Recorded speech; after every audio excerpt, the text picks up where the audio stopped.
Ezra. In the first year of Cyrus king of Persia, in order to fulfill the word of the Lord spoken by Jeremiah, the Lord moved the heart of Cyrus king of Persia to make a proclamation throughout his realm and to put it in writing. This is what Cyrus king of Persia says: "The Lord, the God of heaven, has given me all the kingdoms of the earth, and he has appointed me to build a temple for him at Jerusalem and Judah. Any one of his people among you may his God be with him, and let him go up to Jerusalem and Judah and build the temple of the Lord, the God of Israel, the God who is in Jerusalem. And the people of any place where survivors may now be living are to provide him with silver and gold, with goods and livestock, and with freewill offerings for the temple of God in Jerusalem." Then the family heads of Judah and Benjamin, and the priests and Levites, everyone whose heart God had moved, prepared to go up and build the house of the Lord in Jerusalem. All their neighbors assisted them with articles of silver and gold,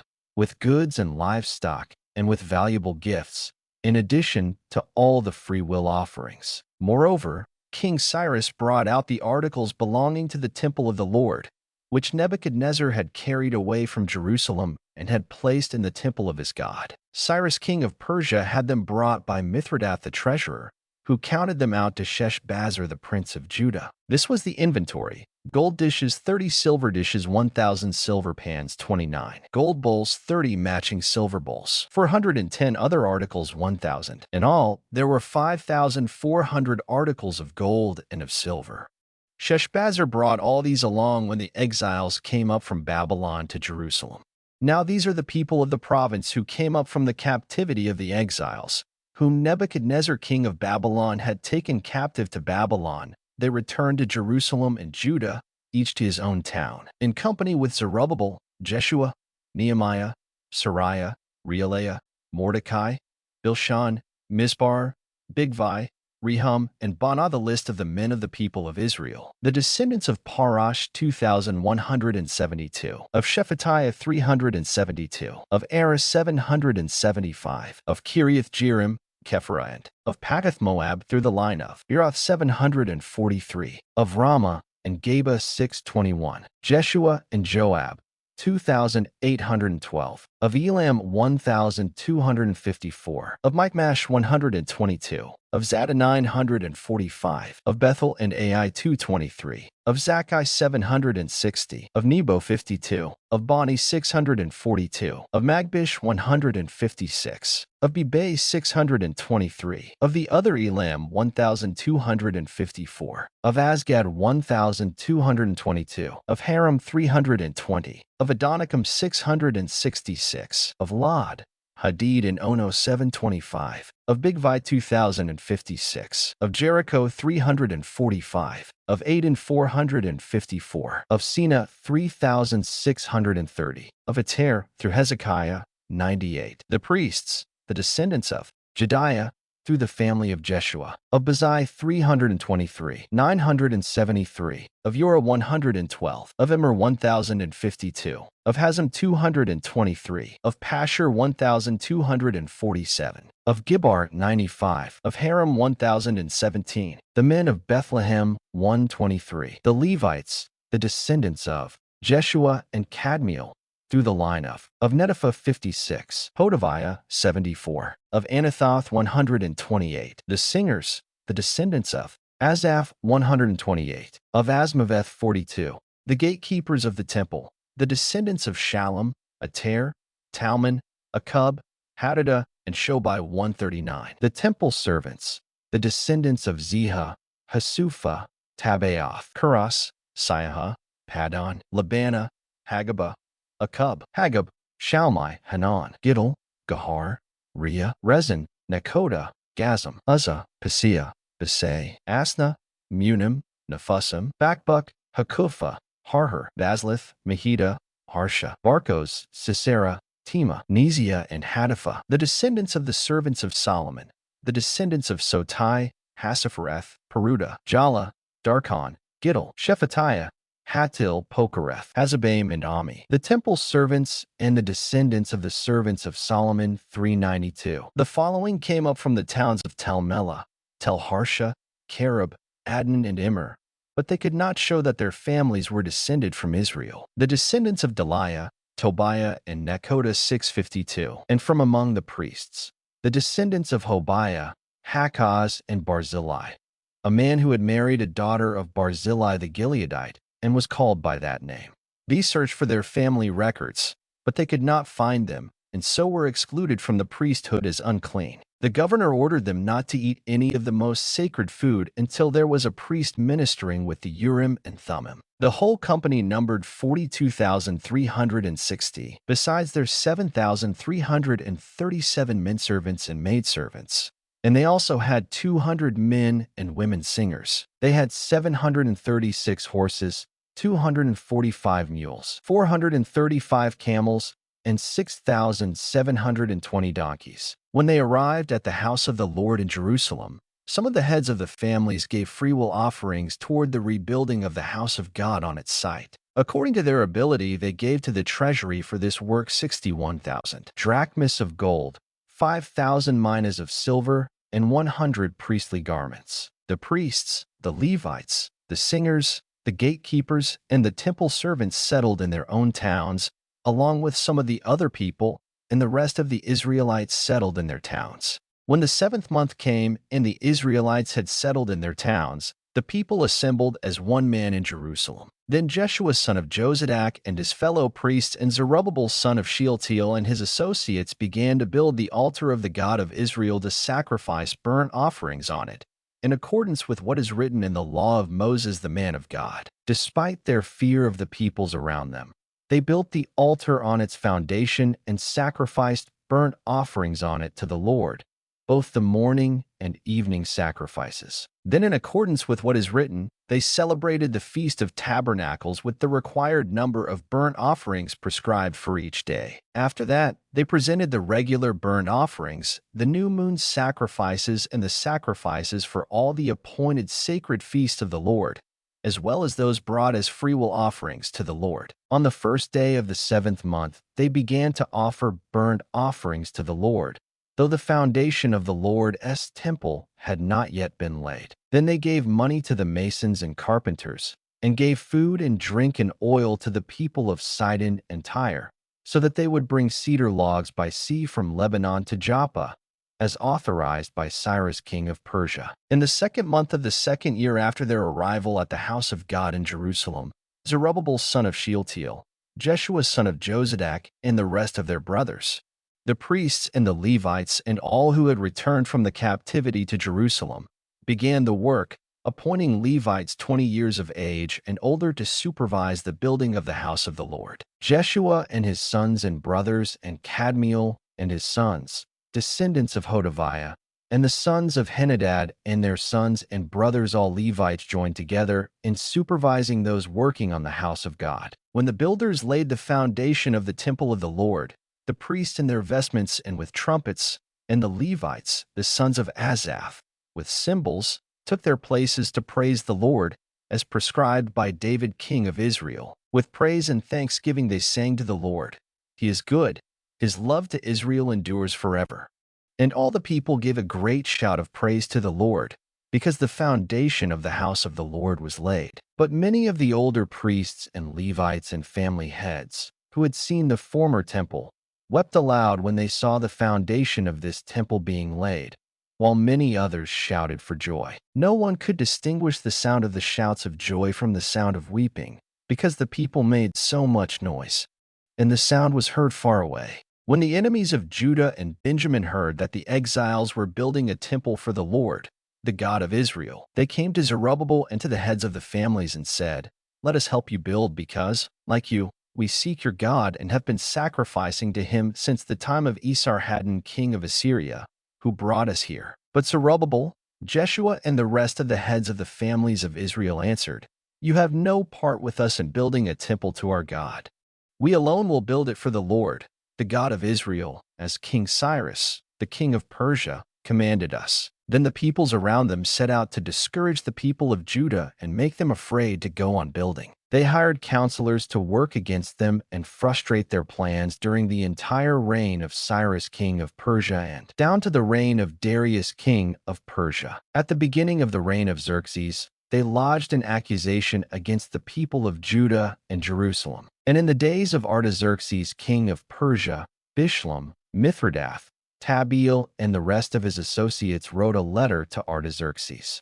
The letter was written in Aramaic script and in the Aramaic language. Rehum, the commanding officer, and Shimshai, the secretary, wrote a letter against Jerusalem to Artaxerxes the king as follows. Rehum, the commanding officer, and Shimshai, the secretary, together with the rest of their associates, the judges and officials over the men from Tripolis, Persia, Erech, and Babylon, the Elamites of Susa, and the other people whom the great and honorable Ashurbanipal deported and settled in the city of Samaria and elsewhere in Trans-Euphrates. This is a copy of the letter they sent him. To King Artaxerxes, from your servants, the men of Trans-Euphrates. The king should know that the Jews who came up to us from you have gone to Jerusalem and are rebuilding that rebellious and wicked city. They are restoring the walls and repairing the foundations. Furthermore, the king should know that if this city is built and its walls are restored, no more taxes, tribute, or duty will be paid, and the royal revenues will suffer. Now, since we are under obligation to the palace, and it is not proper for us to see the king dishonored, we are sending this message to inform the king, so that a search may be made in the archives of your predecessors. In these records you will find that this city is a rebellious city, troublesome to kings and provinces, a place of rebellion from ancient times. That is why this city was destroyed. We informed the king that if this city is built and its walls are restored, you will be left with nothing in Trans-Euphrates. The king sent this reply to Rehum, the commanding officer, Shimshai the secretary, and the rest of their associates living in Samaria and elsewhere in Trans-Euphrates. Greetings. The letter you sent us has been read and translated in my presence. I issued an order and a search was made, and it was found that this city has a long history of revolt against kings and has been a place of rebellion and sedition. Jerusalem has had powerful kings ruling over the whole of Trans-Euphrates, and taxes, tribute, and duty were paid to them. Now issue an order to these men to stop work, so that this city will not be rebuilt until I so order. Be careful not to neglect this matter. Why let this threat grow, to the detriment of the royal interests? As soon as the copy of the letter of King Artaxerxes was read to Rehum and Shimshai the secretary and their associates, they went immediately to the Jews in Jerusalem and compelled them by force to stop. Thus the work on the house of God in Jerusalem came to a standstill until the 2nd year of the reign of Darius king of Persia. Now Haggai the prophet and Zechariah the prophet, a descendant of Iddo, prophesied to the Jews in Judah and Jerusalem in the name of the God of Israel, who was over them. Then Zerubbabel son of Shealtiel and Jeshua son of Jozadak set to work to rebuild the house of God in Jerusalem.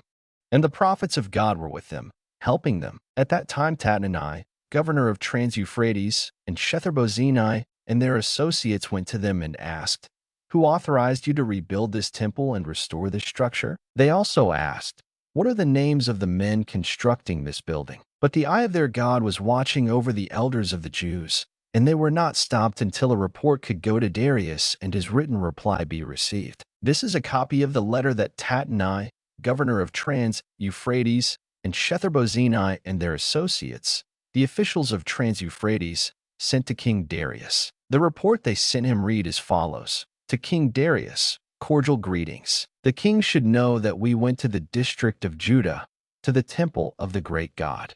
The people are building it with large stones and placing the timbers in the walls. The work is being carried on with diligence and is making rapid progress under their direction. We questioned the elders and asked them, "Who authorized you to rebuild this temple and restore this structure?" We also asked them their names, so that we could write down the names of their leaders for your information. This is the answer they gave us. We are the servants of the God of heaven and earth, and we are rebuilding the temple that was built many years ago, one that a great king of Israel built and finished. But because our fathers angered the God of heaven, he handed them over to Nebuchadnezzar the Chaldean, king of Babylon, who destroyed this temple and deported the people to Babylon. However, in the 1st year of Cyrus king of Babylon, King Cyrus issued a decree to rebuild this house of God. He even removed from the temple of Babylon the gold and silver articles of the house of God, which Nebuchadnezzar had taken from the temple in Jerusalem and brought to the temple in Babylon. Then King Cyrus gave them to a man named Sheshbazzar, whom he had appointed governor. And he told him, "Take these articles and go and deposit them in the temple in Jerusalem, and rebuild the house of God on its site." So this Sheshbazzar came and laid the foundations of the house of God in Jerusalem. From that day to the present it has been under construction, but is not yet finished. Now if it pleases the king, let a search be made in the royal archives of Babylon to see if King Cyrus did in fact issue a decree to rebuild this house of God in Jerusalem. Then let the king send us his decision in this matter.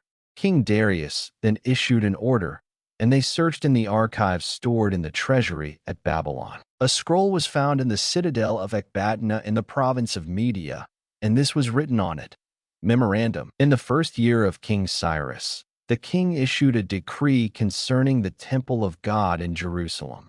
Let the temple be rebuilt as a place to present sacrifices, and let its foundations be laid. It is to be 90 feet high and 90 feet wide, with 3 courses of large stones and 1 of timbers. The costs are to be paid by the royal treasury. Also, the gold and silver articles of the house of God, which Nebuchadnezzar took from the temple in Jerusalem and brought to Babylon, are to be returned to their places in the temple in Jerusalem. They are to be deposited in the house of God. Now then, Tattenai, governor of Trans-Euphrates, and Shetharbozenai, and you, their fellow officials of that province, stay away from there. Do not interfere with the work on this temple of God. Let the governor of the Jews and the Jewish elders rebuild this house of God on its site. Moreover, I hereby decree what you are to do for these elders of the Jews in the construction of this house of God. The expenses of these men are to be fully paid out of the royal treasury from the revenues of Trans-Euphrates, so that the work will not stop. Whatever is needed, young bulls, rams, male lambs for burnt offerings to the God of heaven, and wheat, salt, wine, and oil, as requested by the priests in Jerusalem, must be given them daily without fail, so that they may offer sacrifices pleasing to the God of heaven and pray for the well-being of the king and his sons. Furthermore, I decree that if anyone changes this edict, a beam is to be pulled from his house, and he is to be lifted up and impaled on it. And for this crime his house is to be made a pile of rubble. May God, who has caused his name to dwell there, overthrow any king or people who lifts a hand to change this decree or to destroy this temple in Jerusalem. I, Darius, have decreed it. Let it be carried out with diligence. Then, because of the decree King Darius had sent, Tattenai, governor of Trans-Euphrates, and Shetharbozenai and their associates carried it out with diligence. So the elders of the Jews continued to build and prosper under the preaching of Haggai the prophet and Zechariah, a descendant of Iddo. They finished building the temple according to the command of the God of Israel and the decrees of Cyrus, Darius, and Artaxerxes, kings of Persia. The temple was completed on the 3rd day of the month Adar, in the 6th year of the reign of King Darius. Then the people of Israel, the priests, the Levites, and the rest of the exiles celebrated the dedication of the house of God with joy. For the dedication of this house of God they offered 100 bulls, 200 rams, 400 male lambs, and, as a sin offering for all Israel, 12 male goats, 1 for each of the tribes of Israel. And they installed the priests in their divisions and the Levites in their groups for the service of God at Jerusalem, according to what is written in the Book of Moses. On the 14th day of the 1st month, the exiles celebrated the Passover. The priests and Levites had purified themselves and were all ceremonially clean. The Levites slaughtered the Passover lamb for all the exiles, for their brothers the priests and for themselves. So the Israelites who had returned from the exile ate it, together with all who had separated themselves from the unclean practices of their Gentile neighbors in order to seek the Lord, the God of Israel. For 7 days they celebrated with joy the feast of unleavened bread, because the Lord had filled them with joy by changing the attitude of the king of Assyria, so that he assisted them in the work on the house of God, the God of Israel. After these things, during the reign of Artaxerxes king of Persia, Ezra's son of Sariah, the son of Azariah, the son of Hilkiah, the son of Shallum, the son of Zadok, the son of Ahitub, the son of Amariah, the son of Azariah, the son of Meraioth, the son of Zerahiah, the son of Uzzi, the son of Buki, the son of Abishua, the son of Phinehas, the son of Eleazar, the son of Aaron the chief priest. This Ezra came up from Babylon. He was a teacher well versed in the law of Moses, which the Lord, the God of Israel, had given. The king had granted him everything he asked, for the hand of the Lord his God was on him. Some of the Israelites, including priests, Levites, singers, gatekeepers, and temple servants, also came up to Jerusalem in the 7th year of King Artaxerxes. Ezra arrived in Jerusalem in the 5th month of the 7th year of the king. He had begun his journey from Babylon on the 1st day of the 1st month, and he arrived in Jerusalem on the 1st day of the 5th month, for the gracious hand of his God was on him. For Ezra had devoted himself to the study and observance of the law of the Lord, and to teaching its decrees and laws in Israel. This is a copy of the letter King Artaxerxes had given to Ezra the priest and teacher, a man learned in matters concerning the commands and decrees of the Lord for Israel. Artaxerxes, king of kings, to Ezra the priest, a teacher of the law of the God of heaven, greetings. Now I decree that any of the Israelites in my kingdom,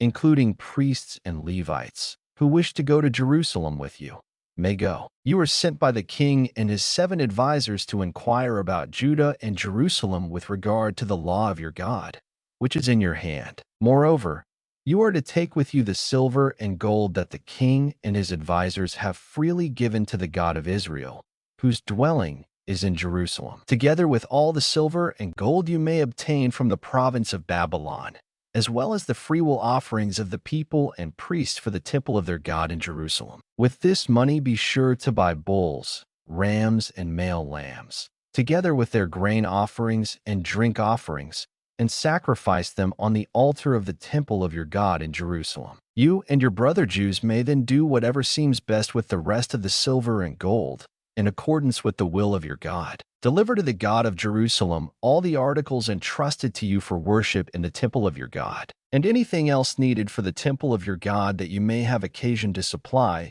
you may provide from the royal treasury. Now I, King Artaxerxes, order all the treasurers of Trans-Euphrates to provide with diligence whatever Ezra the priest, a teacher of the law of the God of heaven, may ask of you. Up to 100 talents of silver, 100 cores of wheat, 100 baths of wine, 100 baths of olive oil, and salt without limit. Whatever the God of heaven has prescribed, let it be done with diligence for the temple of the God of heaven. Why should there be wrath against the realm of the king and of his sons? You are also to know that you have no authority to impose taxes, tribute, or duty on any of the priests, Levites, singers, gatekeepers, temple servants, or other workers at this house of God. And you, Ezra, in accordance with the wisdom of your God, which you possess, appoint magistrates and judges to administer justice to all the people of Trans-Euphrates, all who know the laws of your God.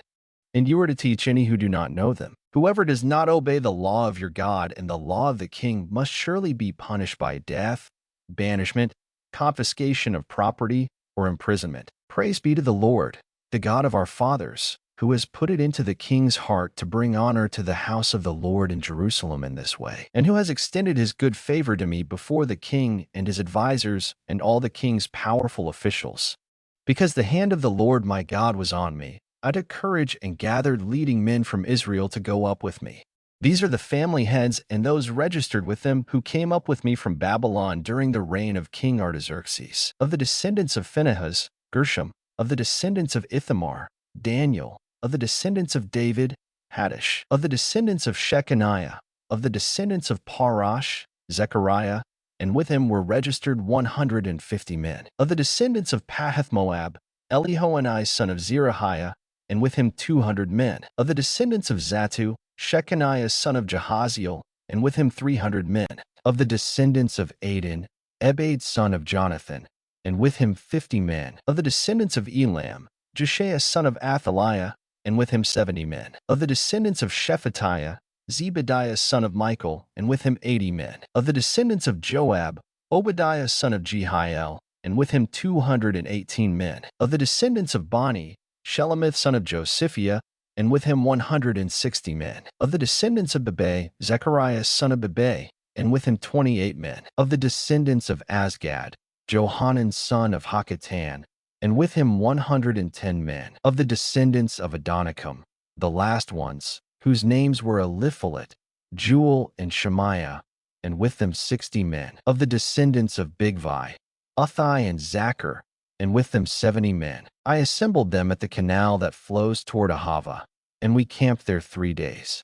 When I checked among the people and the priests, I found no Levites there. So I summoned Eleazar, Ariel, Shemaiah, Elnathan, Jerib, Elnathan, Nathan, Zechariah, and Meshullam, who were leaders, and Joiarib and Elnathan, who were men of learning. And I sent them to Iddo, the leader in Casiphia. I told them what to say to Iddo and his kinsmen, the temple servants in Casiphia, so that they might bring attendance to us for the house of our God. Because the gracious hand of our God was on us, they brought us Sherebiah, a capable man, from the descendants of Mali son of Levi, the son of Israel, and Sherebiah's sons and brothers, 18 men, and Hashabiah, together with Jeshaiah from the descendants of Merari, and his brothers and nephews, 20 men. They also brought 220 of the temple servants, a body that David and the officials had established to assist the Levites. All were registered by name. There, by the Ahava Canal, I proclaimed a fast, so that we might humble ourselves before our God and ask Him for a safe journey for us and our children with all our possessions. I was ashamed to ask the king for soldiers and horsemen to protect us from enemies on the road, because we had told the king, "The gracious hand of our God is on everyone who looks to Him, but His great anger is against all who forsake Him." So we fasted and petitioned our God about this, and He answered our prayer. Then I set apart 12 of the leading priests, together with Sherebiah, Hashabiah, and 10 of their brothers, and I weighed out to them the offering of silver and gold and the articles that the king, his advisers, his officials, and all Israel present there had donated for the house of our God. I weighed out to them 650 talents of silver, silver articles weighing 100 talents, 100 talents of gold, 20 bowls of gold valued at 1,000 darics, and 2 fine articles of polished bronze, as precious as gold. I said to them, "You as well as these articles are consecrated to the Lord. The silver and gold are a freewill offering to the Lord, the God of your fathers. Guard them carefully until you weigh them out in the chambers of the house of the Lord in Jerusalem before the leading priests and the Levites and the family heads of Israel." Then the priests and Levites received the silver and gold and sacred articles that had been weighed out to be taken to the house of our God in Jerusalem. On the 12th day of the first month, we set out from the Ahava Canal to go to Jerusalem. The hand of our God was on us, and He protected us from enemies and bandits along the way. So we arrived in Jerusalem, where we rested 3 days. On the 4th day, in the house of our God, we weighed out the silver and gold and the sacred articles into the hands of Mirmoth son of Uriah, the priest. Eleazar son of Phinehas was with him, and so were the Levites Jozabad son of Jeshua and Noadiah son of Binnui. Everything was accounted for by number and weight, and the entire weight was recorded at that time. Then the exiles who had returned from captivity sacrificed burnt offerings to the God of Israel, 12 bulls for all Israel, 96 rams, 77 male lambs, and, as a sin offering, 12 male goats. All this was a burnt offering to the Lord. They also delivered the king's orders to the royal satraps and to the governors of Trans-Euphrates, who then gave assistance to the people and to the house of God. After these things had been done, the leaders came to me and said, "The people of Israel, including the priests and the Levites, have not kept themselves separate from the neighboring peoples with their detestable practices, like those of the Canaanites, Hittites, Perizzites, Jebusites, Ammonites, Moabites, Egyptians, and Amorites. They have taken some of their daughters as wives for themselves and their sons, and have mingled the holy race with the peoples around them. And the leaders and officials have led the way in this unfaithfulness." When I heard this, I tore my tunic and cloak, pulled hair from my head and beard, and sat down appalled. Then everyone who trembled at the words of the God of Israel gathered around me because of this unfaithfulness of the exiles.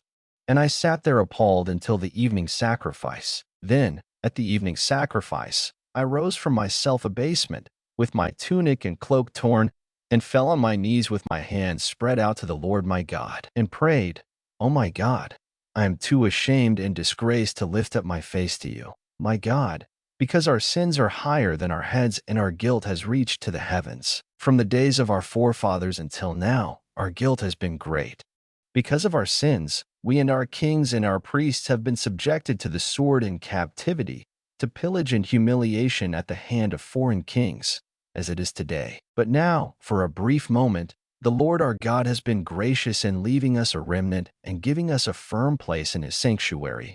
And so our God gives light to our eyes and a little relief in our bondage. Though we are slaves, our God has not deserted us in our bondage.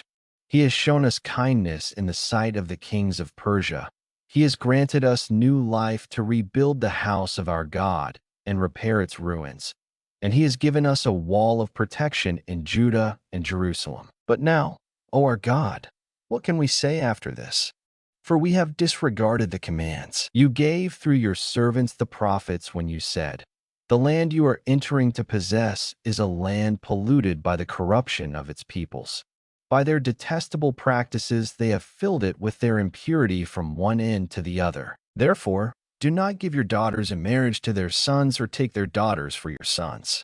Do not seek a treaty of friendship with them at any time, that you may be strong and eat the good things of the land and leave it to your children as an everlasting inheritance. What has happened to us is a result of our evil deeds and our great guilt. And yet, our God, You have punished us less than our sins have deserved and have given us a remnant like this. Shall we again break Your commands and intermarry with the peoples who commit such detestable practices? Would You not be angry enough with us to destroy us, leaving us no remnant or survivor? O Lord, God of Israel, You are righteous. We are left this day as a remnant. Here we are before You in our guilt, though because of it not one of us can stand in Your presence. While Ezra was praying and confessing, weeping and throwing himself down before the house of God, a large crowd of Israelites men, women, and children gathered around him. They too wept bitterly. Then Shechaniah son of Jehiel, one of the descendants of Elam, said to Ezra, We have been unfaithful to our God by marrying foreign women from the peoples around us. But in spite of this, there is still hope for Israel. Now let us make a covenant before our God to send away all these women and their children, in accordance with the counsel of my Lord and of those who fear the commands of our God. Let it be done according to the law. Rise up, this matter is in Your hands. We will support you, so take courage and do it. So Ezra rose up and put the leading priests and Levites and all Israel under oath to do what had been suggested. And they took the oath. Then Ezra withdrew from before the house of God and went to the room of Johanan son of Eliashib. While he was there, he ate no food and drank no water, because he continued to mourn over the unfaithfulness of the exiles. A proclamation was then issued throughout Judah and Jerusalem for all the exiles to assemble in Jerusalem. Anyone who failed to appear within 3 days would forfeit all his property, in accordance with the decision of the officials and elders, and would himself be expelled from the assembly of the exiles. Within the 3 days, all the men of Judah and Benjamin had gathered in Jerusalem. And on the 20th day of the 9th month, all the people were sitting in the square before the house of God, greatly distressed by the occasion and because of the rain. Then Ezra the priest stood up and said to them, You have been unfaithful. You have married foreign women, adding to Israel's guilt. Now make confession to the Lord, the God of your fathers, and do His will.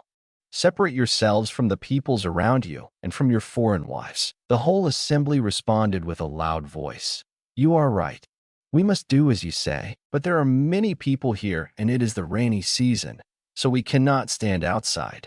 Besides, this matter cannot be taken care of in a day or two, because we have sinned greatly in this thing. Let our officials act for the whole assembly. Then let everyone in our towns who has married a foreign woman come at a set time, along with the elders and judges of each town, until the fierce anger of our God in this matter is turned away from us. Only Jonathan son of Asahel and Jotziah son of Tikvah, supported by Meshullam and Shabbathai the Levite, opposed this. So the exiles did as was proposed. Ezra the priest selected men who were family heads, one from each family division, and all of them designated by name. On the first day of the 10th month, they sat down to investigate the cases, and by the first day of the first month, they finished dealing with all the men who had married foreign women. Among the descendants of the priests, the following had married foreign women, from the descendants of Jeshua son of Jozadak and his brothers, Messiah, Eleazar, Jerib, and Gedaliah. They all gave their hands and pledged to put away their wives, and for their guilt they each presented a ram from the flock as a guilt offering. From the descendants of Immer, Hanani and Zebediah. From the descendants of Haram, Messiah, Elijah, Shemaiah, Jehiel, and Eziah. From the descendants of Pashur, Elioenai, Messiah, Ishmael, Nethanel, Jozabad, and Elasa. Among the Levites, Jozabad, Shimi, Kaliah, that is, Kelita, Pethahiah, Judah, and Eleazar. From the singers, Eliashib.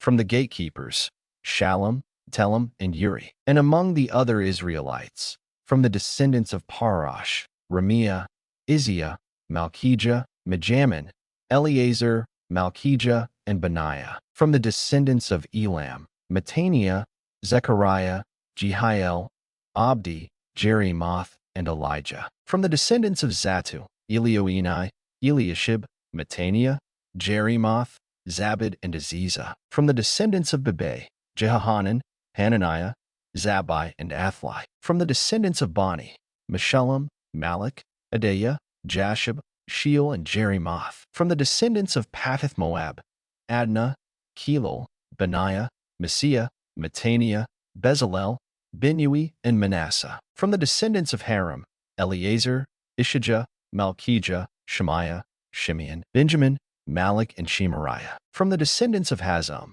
Madani, Mattada, Zabad, Eliphalet, Jeremiah, Manasseh, and Shimi. From the descendants of Bani, Madai, Amram, Yul, Benaiah, Bediah, Kaluhi, Vanya, Mirmoth, Eliashib, Mattaniah, Madani, and Jasu. From the descendants of Binui, Shimi, Shelemiah, Nathan, Adaiah, Machnadabai, Shashai, Sharai, Azarel, Shelemiah, Shemariah, Shallum, Amariah, and Joseph. From the descendants of Nebo, Jeel, Mattathiah, Zabad, Zabina, Jaddai, Joel, and Benaiah. All these had married foreign women, and some of them had children by these wives.